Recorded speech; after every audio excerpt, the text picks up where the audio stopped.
Welcome to the Kintsugi Heroes podcast, where we share inspirational stories of everyday people going through different challenges and how they overcome them. Please be aware that the story you're about to hear may have moments of deeply felt emotions and personal experiences. If anything you hear has a triggering effect, please reach out to someone who can help keep you safe. If you love this conversation, please like and share it with your friends so we can continue to share more inspiration and hope to as many people as possible. Now, listen up for our next hero story.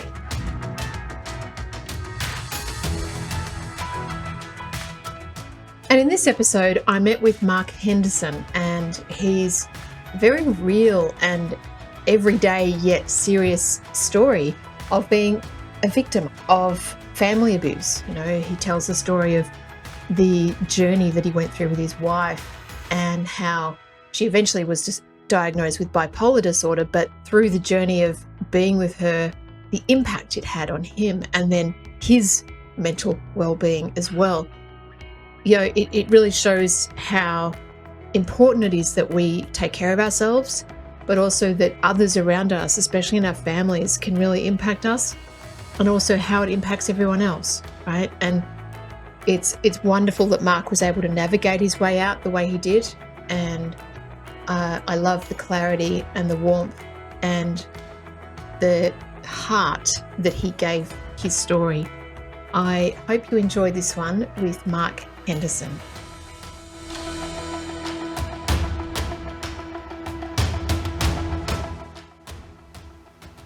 Well, here we are. It's another episode of Kintsugi Heroes. I'm Evelyn Clark, and my guest today is Mark Henderson. Mark, it's lovely to have you here. How are you? I'm good. It's good to be here, Evelyn. Thank you. I'm really grateful for your time and, you being able to show up and share your story with me and everybody else listening. So let's get started, shall we? How about I hand over to you and ask you to take us back to the beginning of your story. Where does it start? And, maybe give us some context, what was going on for you at the time the story starts. Sure. Well, look, firstly, I'd like to say it feels a bit of an honour to be here, so thank you for interviewing me. But there's another part of it where I'm nothing special or extraordinary. I like to think I am in my own little world. I work hard and I apply myself, and I've had many opportunities in my life, I had a really rich life. Like, as I say to people, you're born in Australia, you kind of won the lottery, So, especially with my circumstances, I suppose, in terms of, position and circumstances. But where my story starts, well, where does any story start? It starts at the beginning, I guess. I married this intelligent, dynamic, beautiful woman, and it was great. We always had a difficult, fractious relationship, and at times we split up, but we'd get back together, and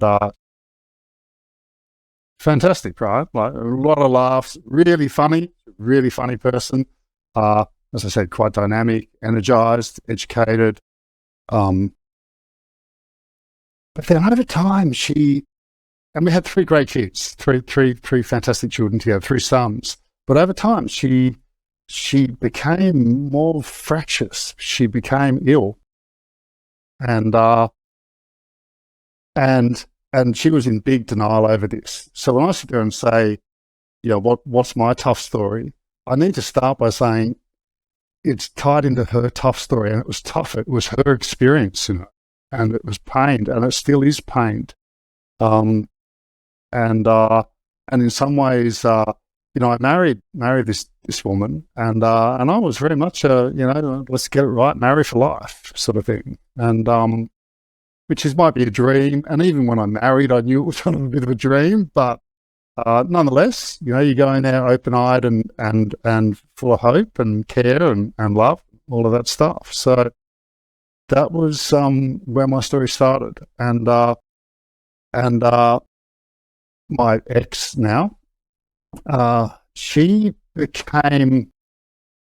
started becoming ill. I know that when I was preparing for this, it's like, what was the event? What was the thing that happened? And there wasn't an incident. There wasn't an event. It was more like, over time, I found myself caught in a cage, and the tide was rising, and it was really terrible. It was really terrible, and I couldn't get out of the cage because there were 3 sons involved. So, Mark, when you say the cage, are you talking about the walls of the marriage itself? So was it the relationship? Yeah, it was. It was in the relationship, and it was in that circumstance. And walls of marriage is an interesting term, Evelyn, because there is also that idea of what we bring into a marriage, our background and our hopes, and that the ideas of marriage, which were present and happily present, happily present, and but then things happened. She would do things. She would say things to me sometimes, and okay, you have your normal to and fro in a relationship, but in a way she was more like, I'm quite a bold and empowered sort of guy. I'm articulate, and I have a lot of. But she was kind of bigger and tougher than me. She was kind of bigger and tougher than me. She was dynamic. Is that naturally that she was that way, or did she kind of be bigger and tougher than you because she felt she had to be?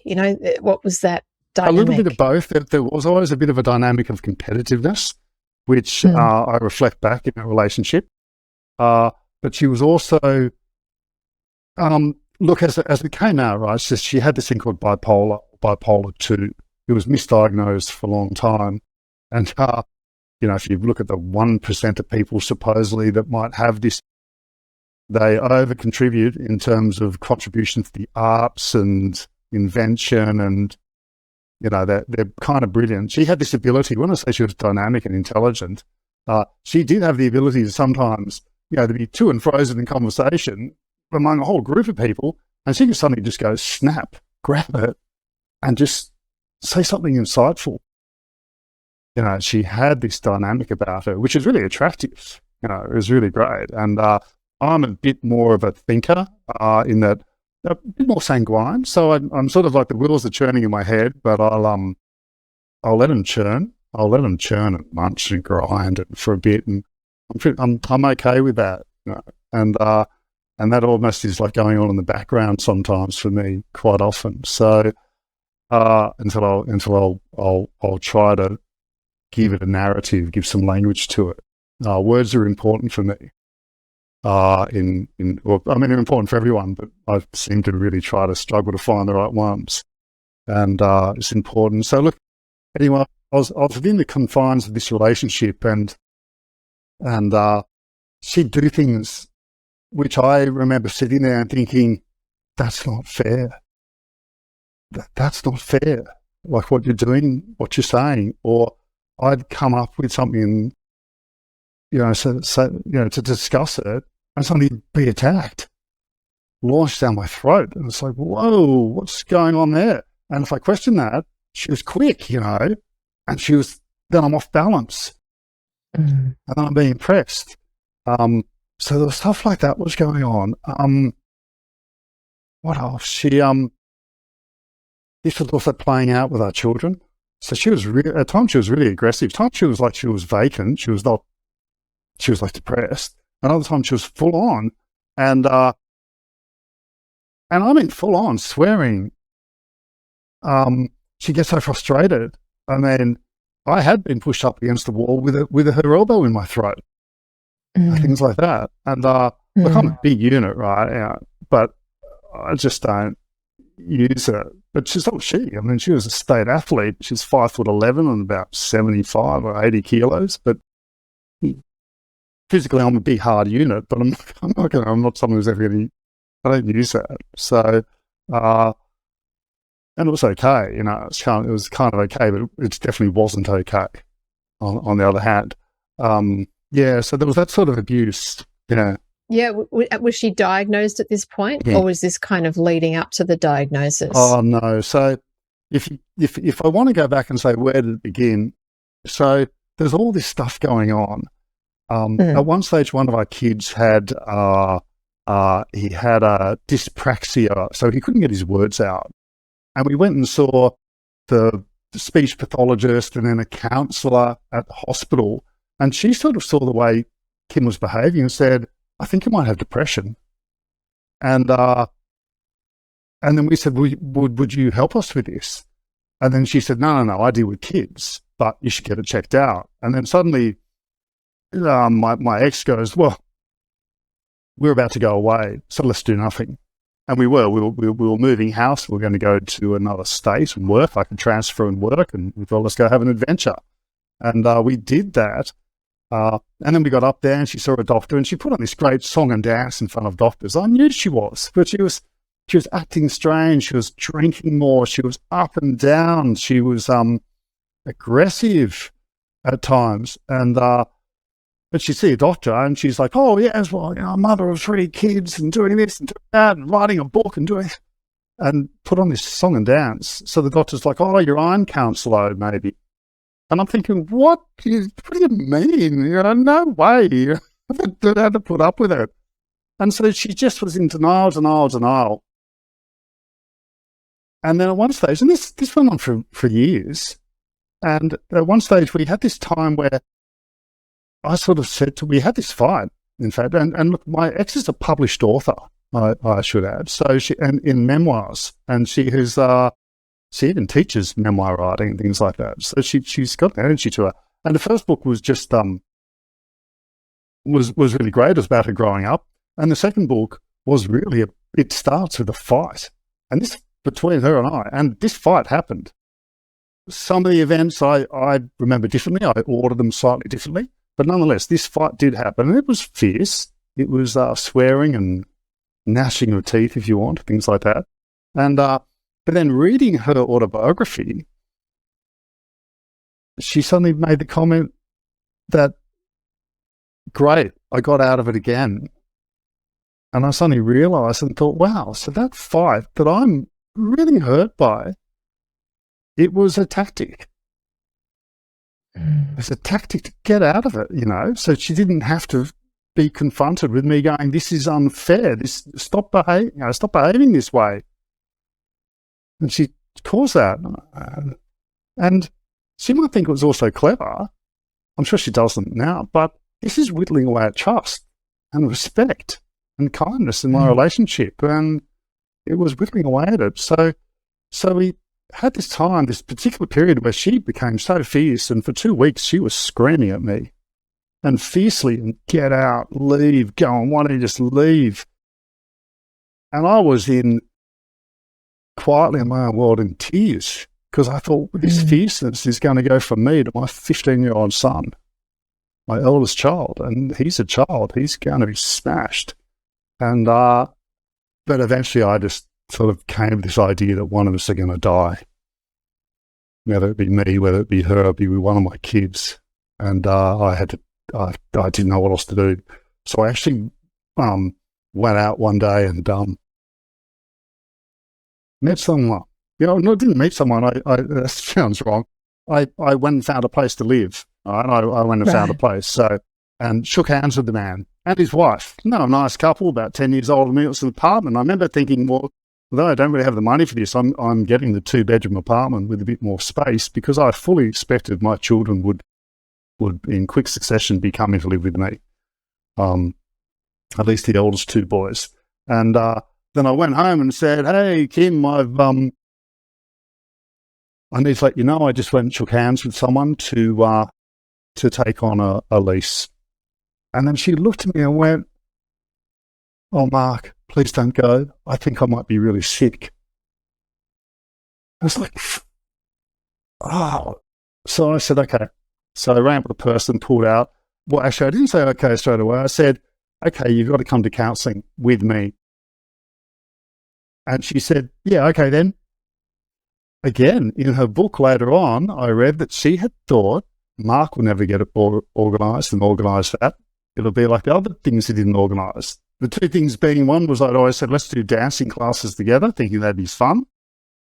And I never organised it because she moaned and groaned about how tired she was for week and week and week after.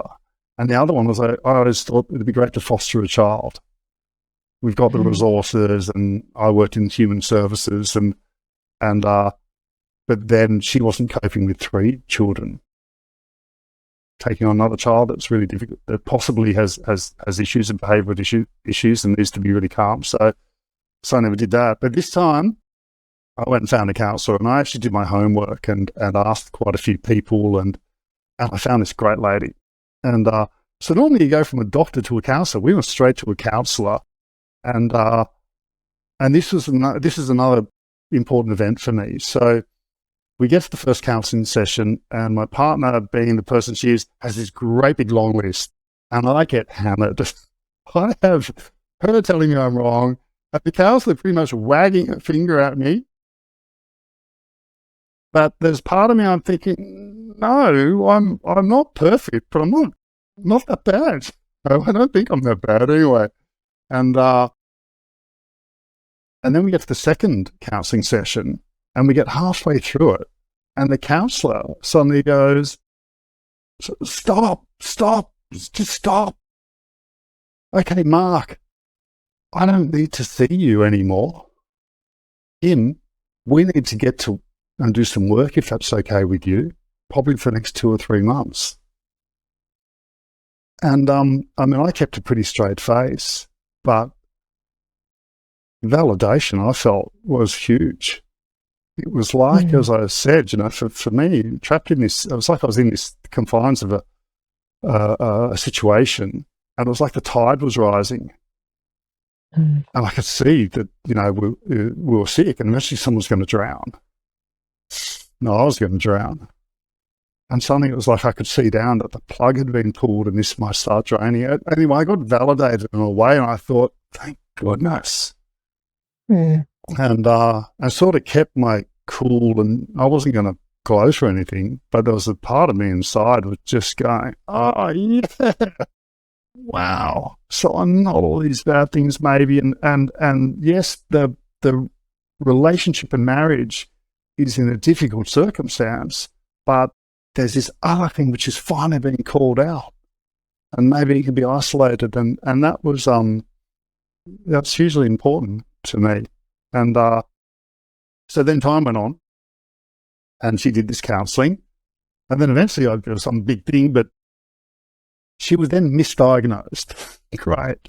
So it was misdiagnosed as PTSD and depression, and so then she went to the doctor, and the doctor gave her a particular flavour of the drug of the month or whatever it was, and didn't work. And then they went stronger and stronger and stronger and stronger and stronger and stronger until the doctor finally said, wow, most people get 20 milligrams of this. You're on 240 milligrams of this. And I think it's called Seroquel or something. I can't give you any more. Which, and in hindsight, because I've done my homework sort of thing, really pathetic by the medical fraternities in my mind. So just I'll keep upping your ant. And so she got referred to a psychiatrist who can then go beyond that level. And then the psychiatrist missed it for another 8 months, 9 months. This involved my ex going in and out of mental health facility. A private hospital, fortunately. And it was a tough time because in some ways, my ex is saying to me, oh, you've got to bring the kids to visit me. They've got to visit me the whole time. We all got home, myself and my 3 sons. I just think, remember, we're all lying on the floor in the lounge room, on our backs, on the floor in the lounge room. And it was like, it's quiet. Our household isn't being turned upside down. We can just chill. And my kids didn't want to go and see her. They didn't want to go there. And it was all quite pleasant, but they articulated it really clearly. So I'd go and see her. And, oh, why are our kids? Hey, where are my kids? Where are my kids? And, hey, they needed to chill out. They needed to get their own compass together, And And so she was in there, and she was only going to be there 2 weeks. Oh, 2 weeks, 2 weeks, 2 weeks. She was there for like 7 weeks. And look, we did go and visit her. But I wasn't going to force them and drag them every second day. It just wasn't going to happen. And anyway, so again, misdiagnosed for ages. I think it was on the second time that she had to go back in that they finally went, oh, this is really tricky. And she got sent away and assessed by some facility in Sydney, and there was the technical director of Beyond Blue, who was some super duper, and he saw something and went, we might have this wrong. And then they worked out that it was bipolar. But in her case, she couldn't take the standard medication because of a previous medical issue when she was a teenager. So they were left playing with all these, because they could throw out your thyroid. So they were left playing with all these medications. But I suppose that's so that's all this background. So it was like the battle that I had was this full-on unfairness that I was treated with, and the grief of losing a relationship, which wasn't lost. Hey, I mean, at the end of the day, I was back in there for counselling and trying to work it out, but there were some other points that happened along the way. So one time we went to a Super A-Mart to buy some shelving, right? To get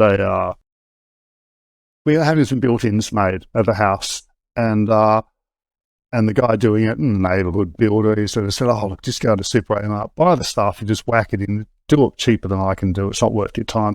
And we went in there, and you're in like this warehouse and shelving everywhere. And the shop guy, he's about a man about my age, 5 years older than me or something like that. He came up and my partner was talking to him, and he just sort of went, does she always talk to you like that, mate? I sort of went, huh? He went, I'll be over there if you want to talk to me. He wasn't having a bar of it. He just walked off.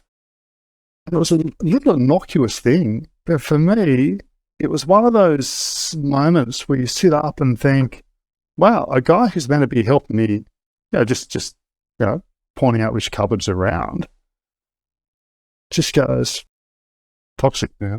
He's actually not wanting to be around it, but I'm living in it. So these things are happening now. Over time, I mean, I also found myself now, one way or another, single parenting. So I was a single parent for the 3 boys. We tried different things. So at one stage, we had this tiny little shack in the bush, and we left the kids in the home, and Kim would live in, we'd swap. So instead of the kids going between the houses, the kids had the same house, and the adults went between the houses. And that was pretty lonely and tough.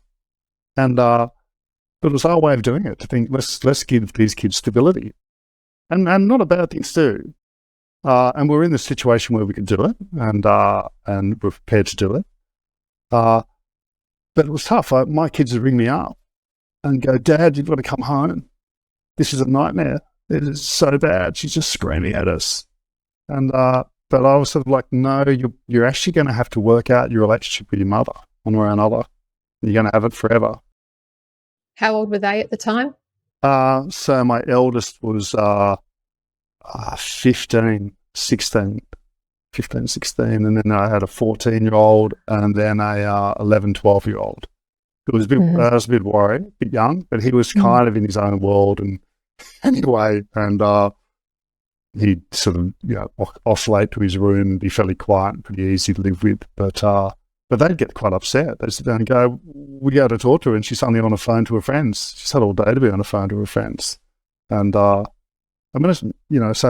when I was there, so eventually, look, we separated, and I was a single parent. And they'd see her mother heaps. She went to live in the other house, and but it was kind of fine because I'd already been working all the time and generally coming home and cooking half the time and cleaning all the time and trying to do some homework when things weren't disrupted. And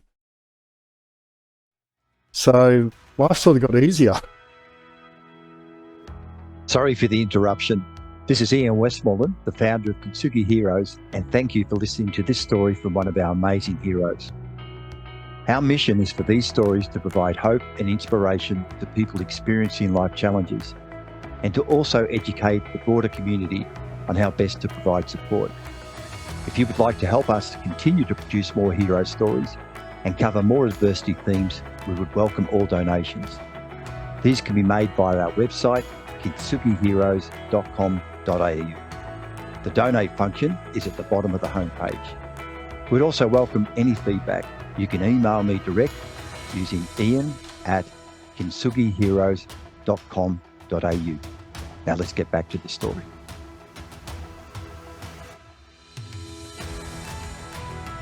Yeah, I can imagine. What was the transition to agreeing to separate? Like, how did that go? Did it come about from a fight, or was it actually a mutually agreed pathway? It was I think it was mutually agreed. There wasn't some explosive point in it. So there was those factors. There were little things that happened. So I joined a group called Mentors for Men, which was near the area I lived, and it's basically a fraternity group of men. Generally, these guys are a generation to 2 generations older than I am, and we meet on a Thursday and chat, and starts with a bit of a checkie. So you go around a circle, and where are you? Where are you at?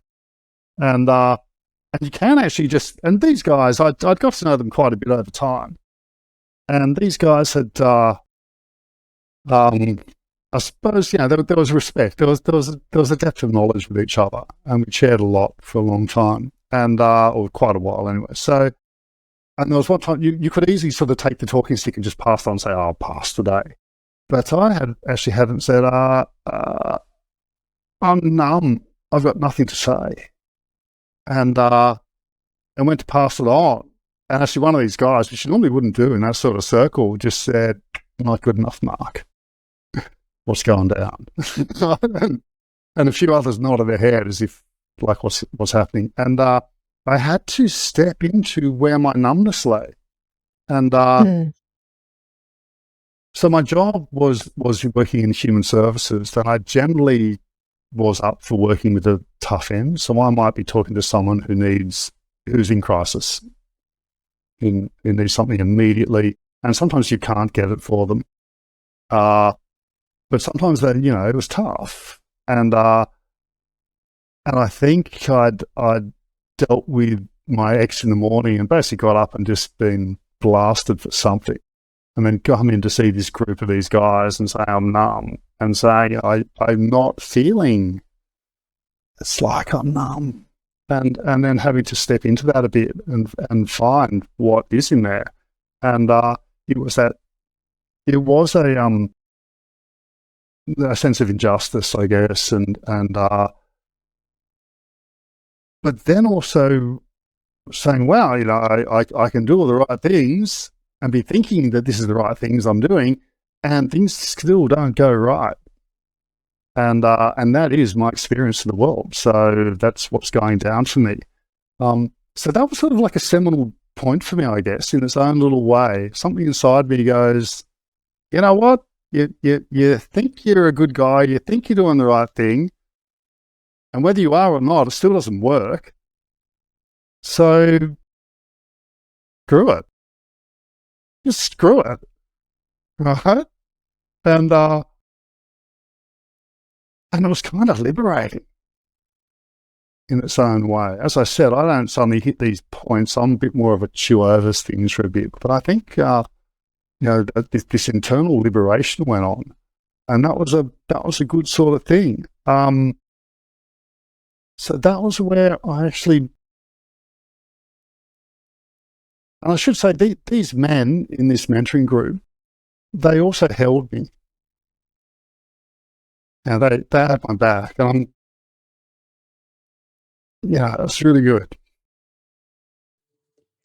With that liberation, Mark, was that an acknowledgement and an acceptance that you didn't have to always do the right thing, expecting life to give you roses and for everything good to happen back? Was it that letting go of your own sense of high expectation or a sense of duty? Was that it?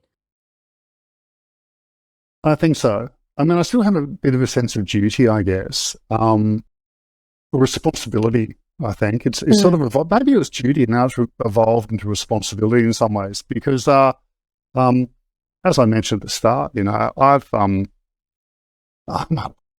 like I just outrageous in a way.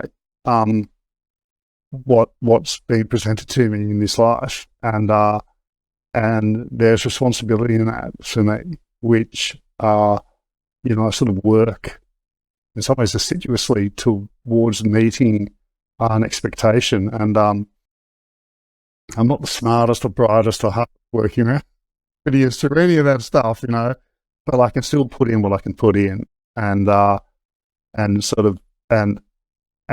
putting it in and putting that work in is sort of acknowledging something which allows the givingness, which allows a gratefulness, and these are important things in my life, and where I think I can offer something. So they were important aspects.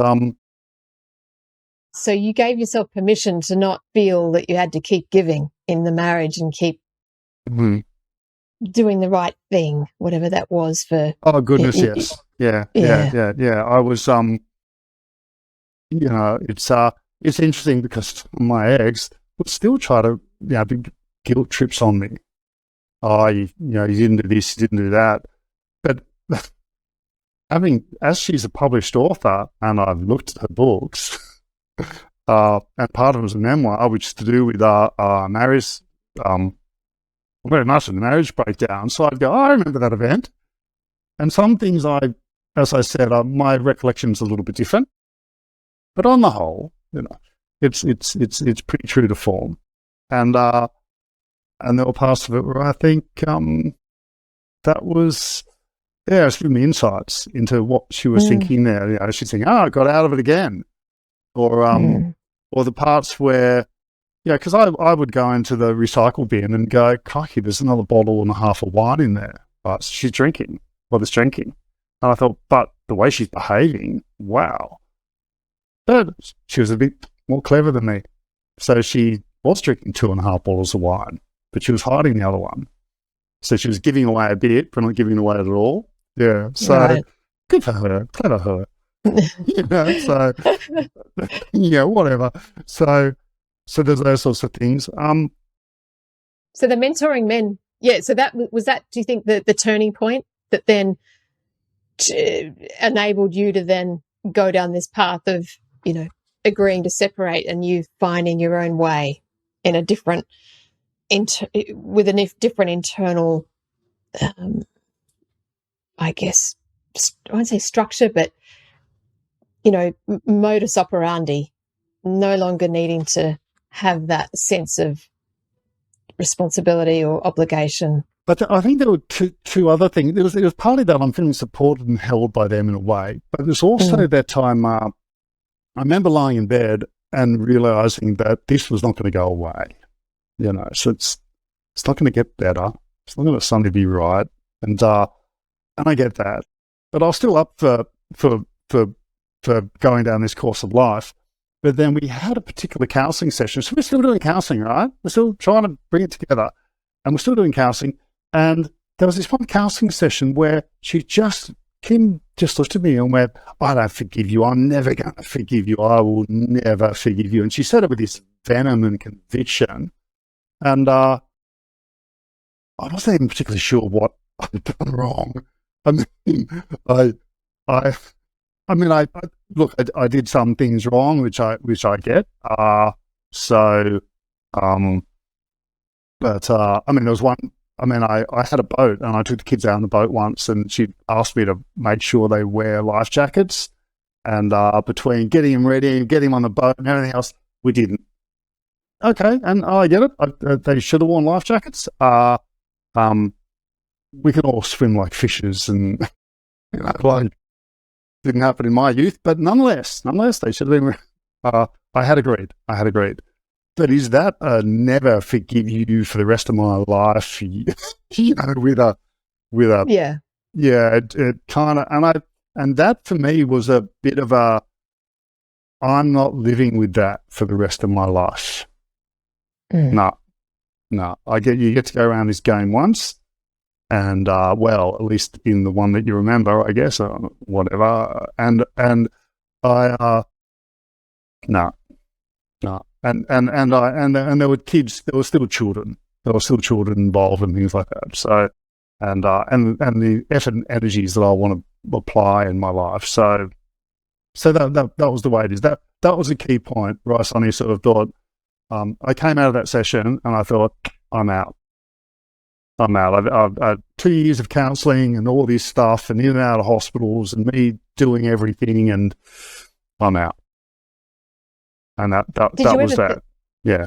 Did you ever think that you couldn't leave? Was there a sense before that moment that you really felt you were there and you had to see it through? Oh, yeah. So I mentioned earlier that, I had this point where I'd been yelled at and screamed at for 2 weeks straight to, piss off and all this stuff. And I went and shook hands with these people and said, I'll take your place on. And I had to go back to them and talk to them. And they were fine. They were gracious and lovely. But nonetheless, if I'm sitting there shaking hands with someone saying, okay, I'll take the lease, that's kind of a bit of a deal, for me to suddenly you sit there 24 hours later and go, well, actually, I'm going to give it more of a go with my ex. Up until probably that point, I shook hands with that bloke, I mind that, yep, I'm in for the freaking hard yards and the hard haul and still within those, I think, confines of a marriage and had to be for my children. As I said, when we did that sort of house swapping thing, and my 15-year-old is ringing me up in tears, begging me to come home, that wasn't easy, right? That wasn't easy. That sucked. That sucked big time. And but I was damned if I do and damned if I didn't. Like if I stayed away, he's hurting. If I go in there, then she's sort of more, you don't stay out of here, you don't leave me alone, we're all fine and beautiful and you're the one upsetting everything. Whatever. So so we had those events, along the way. How did you manage to get the kids without, did she put up a fight when you agreed to separate and you became a single dad? What was the negotiation or the agreement there? She knew she was sick.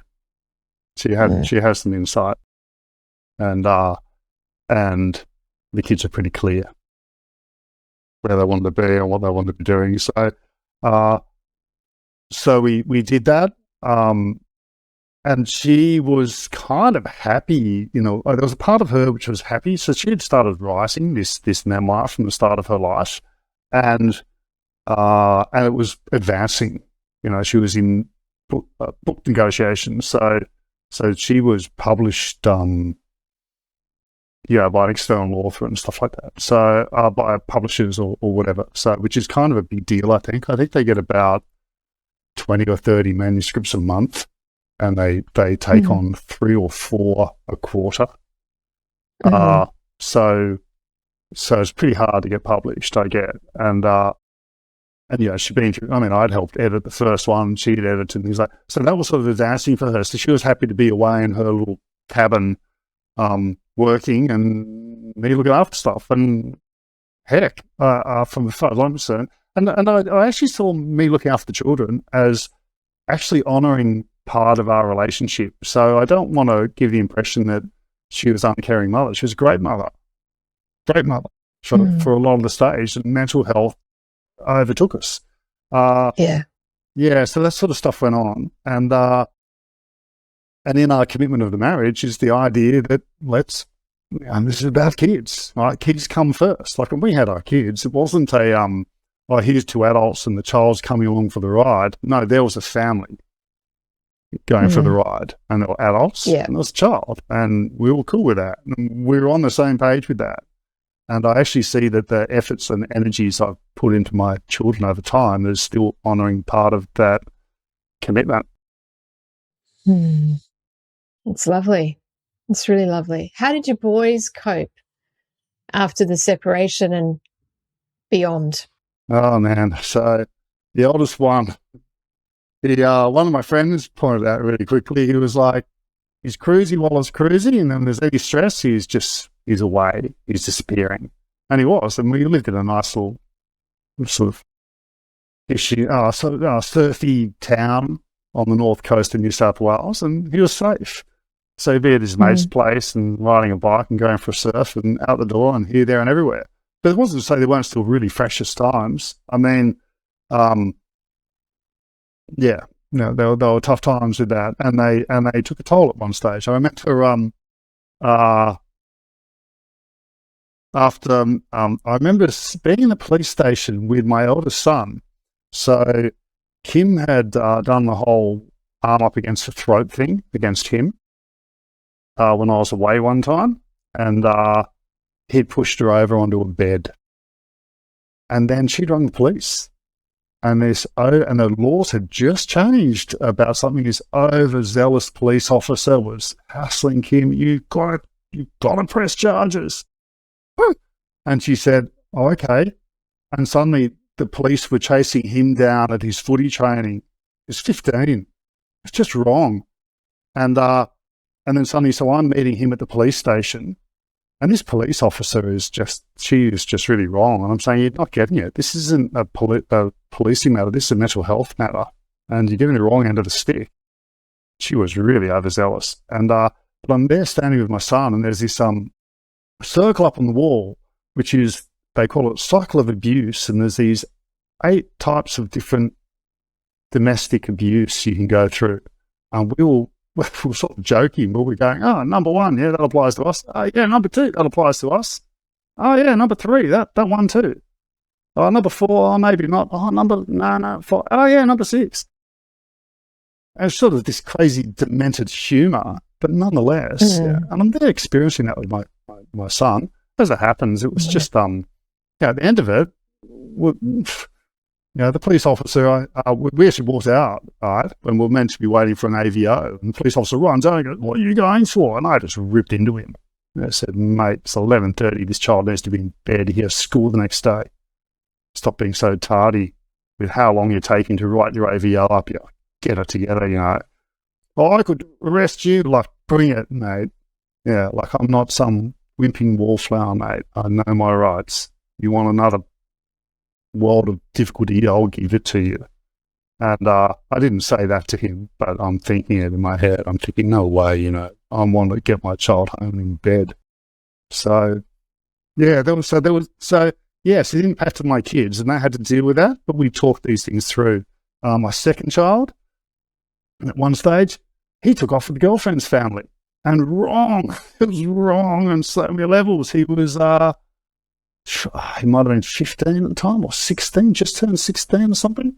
And so I was away.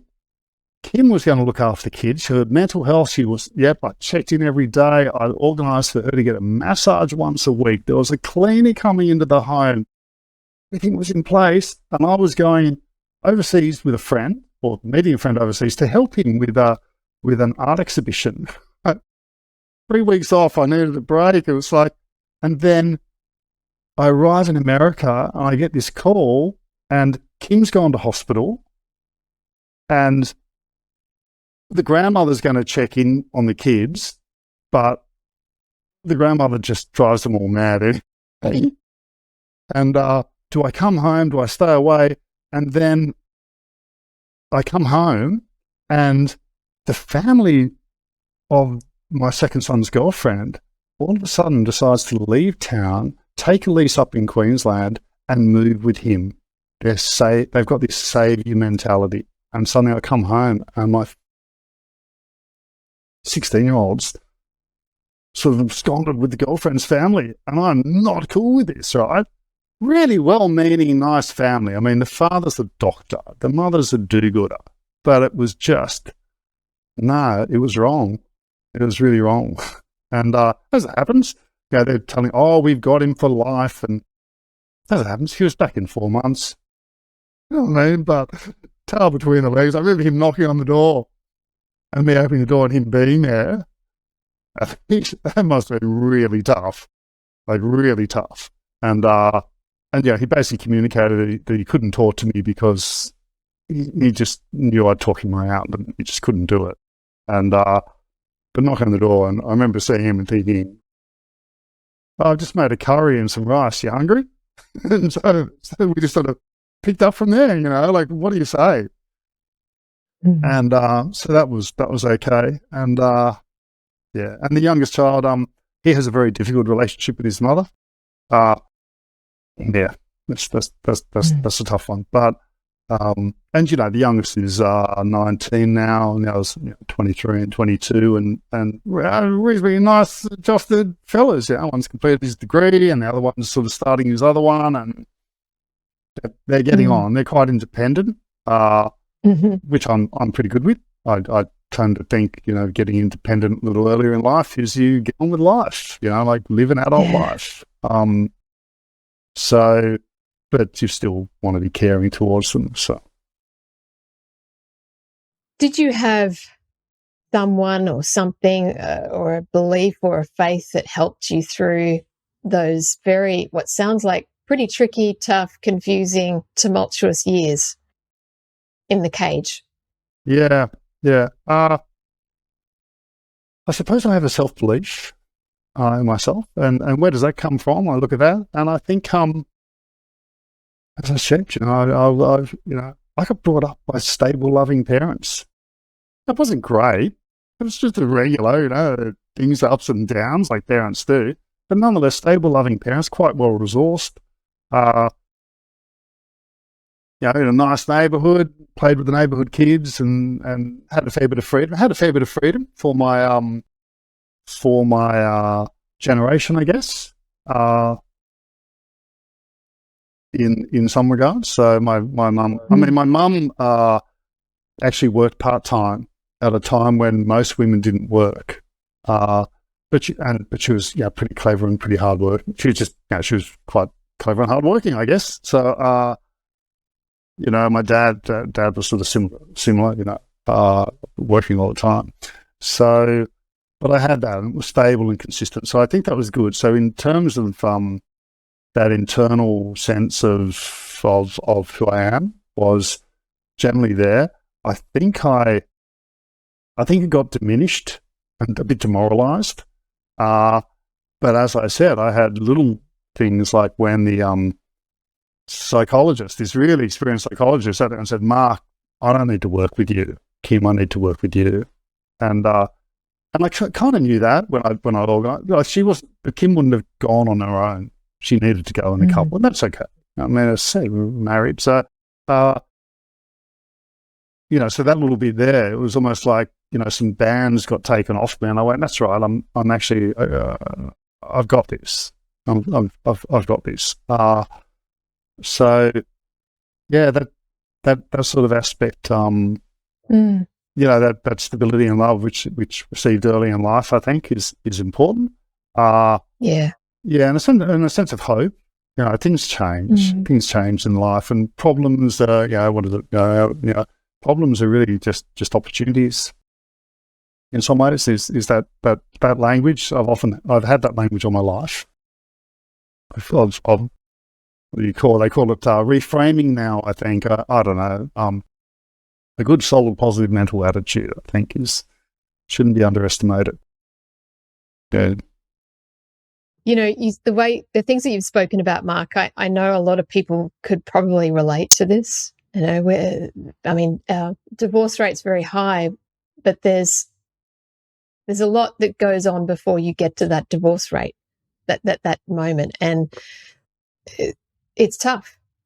Relationships are tough, and you've got this family unit, and I think what you've shared here is very reflective of life, human story. This is what happens with humans being together, someone not being well, and how that plays out. And I have to say, thank goodness you did have that internal sense of self instilled in you from when you were a young boy to be able to weather that storm the way that you did. I've And been pretty lucky. yeah, Pretty yeah, lucky. Yeah. I mean, I like to think this might be somewhat helpful. In that I've had two interesting things. One is that in terms of my work, I worked in human services. I worked with families. So I've been talking to single parents every week, and I do the background research as well. So there's interesting research out there about how to guide and help your children during these processes, and with partners and ex-partners. So, but I had a sense of that. And then there's the other part where my ex wrote a memoir, which I got to read. So I got to read the background thinking and go, oh, that's right. Yeah, but it's confronting, as I said. Page one, I think within the first 3 lines, it's swearing between us, which in print is on go. And her memoir is written as something like raw and confronting, which is her all over. But she's dynamic and intelligent and pretty fired up. Yeah, so, which is great. Great. Things I loved about her and aspects that I still love about her. Yeah, she's in my life, one way or another. Of course. Yeah. But, life goes on. Life goes on. Yeah.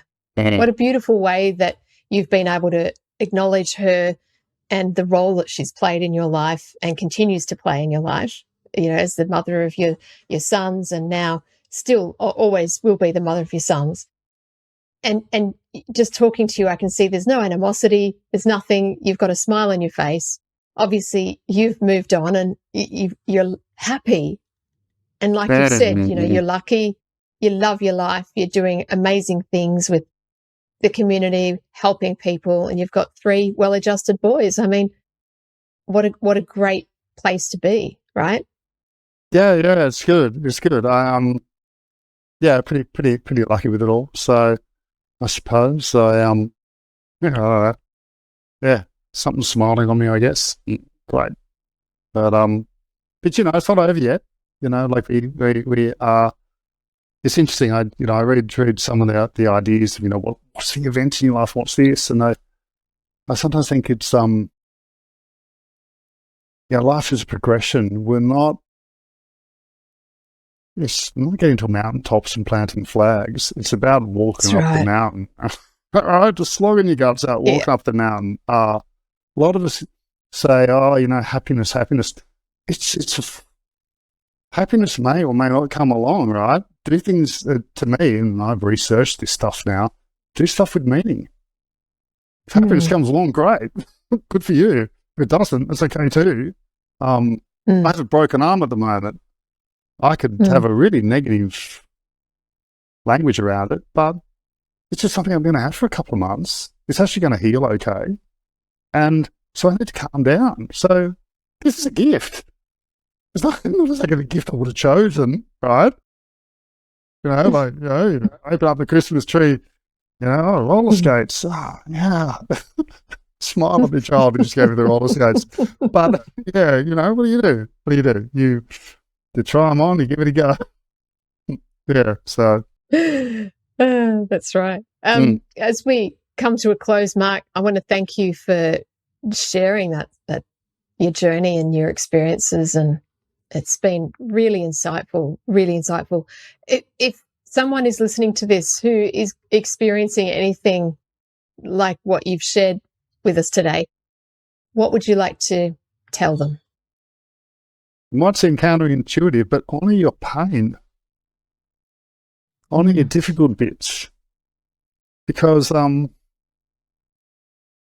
you're alive, So I once heard a movie review, and the movie reviewer said, it's really great that I've gone and seen this really terrible movie because it lets me appreciate how much good work and hard work and how hard it is to make a good film. And it sounds odd, but we have our counters in us, the opposites, that let us then appreciate something else. So something's good, something's bad. Okay. But they're still you, and you endure. And what are the enduring things? Hope and kindness and joy. And they will come around again. Yeah. That's beautiful. Thank you. Pleasure. Really appreciate that. Yeah, wow. What a beautiful answer. Didn't expect it. And yet just so real, so true. Thank you. Yeah, no problems. Love to be included. Really appreciate it. Oh, absolutely. Yeah. And by the way, the thing that you said at the very start about you're not sure that you are deserving this honor. You're a human. Every human that goes through life and humanness and weaves their way through the challenges, like you said, doesn't have to be an event, but you did, and you've woven your way through these challenges and shared your story. And by sharing your story today, you've connected with others without even realizing it yet. Those that listening are connecting with you and going, wow, he went through a really tricky time. And look at him now. And he's given us or me that sense of understanding and clarity. And that's what this is about. So thank you for sharing. And I really appreciate your energy and vulnerability and opening up. Pleasure. Yeah. We hope you've enjoyed this episode of Kintsugi Heroes. Please like and share the show to your friends so we can get this out to even more people. If you have a story you'd like to share with us, please reach out using the contact details below. Join us next week for our next hero story.